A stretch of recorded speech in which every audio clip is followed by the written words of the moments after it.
Well, greetings. This is Shingi Munyeza, your watchman, and I'm here to just start on also analyzing what's going to happen in the next few days, weeks, running on to the election and then also post-election and what happens after that. I've been analyzing the outcomes and I want to talk about the morning after. The morning after is what happens when the results are released, what happens then to the nation and to all of us when all these things begin to play out. Now, let me just say this, that I've come up with 6 of these scenarios that are subjective in my view, and we can debate as we go. The first one, if MDC wins with a 2/3 majority, and then they can form their own government, but obviously, with where we have journeyed from since November, it will still need to accommodate the losers. However, there is a twist if MDC wins with 2/3 majority, that it must make sure that it has the support, the respect, and the honor of the army. I know that the military element and everybody has said we will submit to the result. But I'm talking about the respect and the honor that it should, so that we do not have squabbles as we've had in 2008 and even before. The second one is when ZANU-PF wins with 2/3 majority, and that is easy. They form their government as well. But again, with the journey that we've walked since November, guess what they need to do? They need to accommodate the winners, the losers too.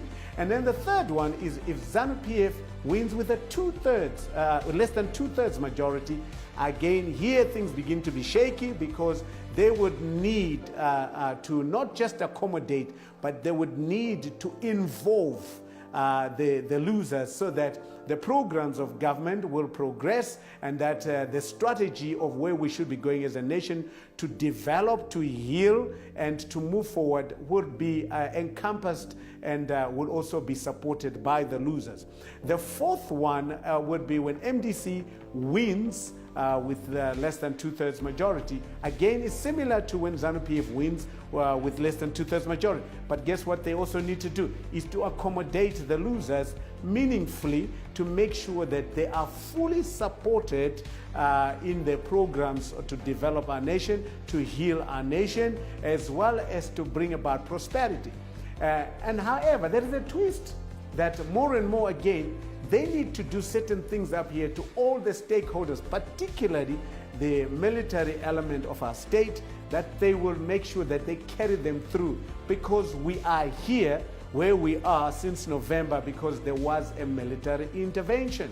So it will be quite interesting to see how MDC is working that route out, and not just expecting to arrive on the scene without bringing everybody to the morning after. The fifth one is quite an interesting one. The fifth one is a hung parliament, where we have ZANU-PF wins the presidential and MDC wins the House.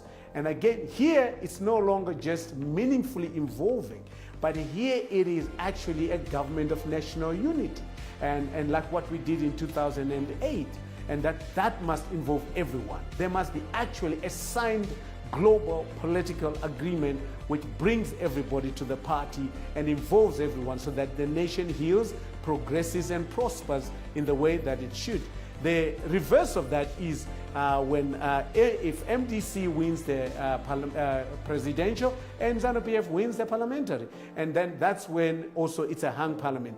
In the same way, a proper government of national unity must prevail. However, I want to close this by saying that, yeah, would there be or could be a runoff? I think there's an outside chance that there will be a runoff.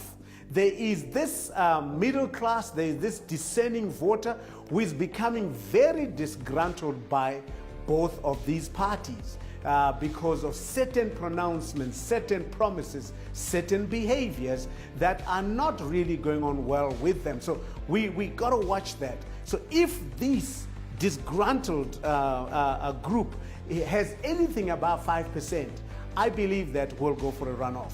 And that's what I believe. But anyway, we'll talk more about that. And if there's a runoff, it means that we need to prepare for the morning after. And this is the time to start preparing for the morning after. See you next time. God bless you.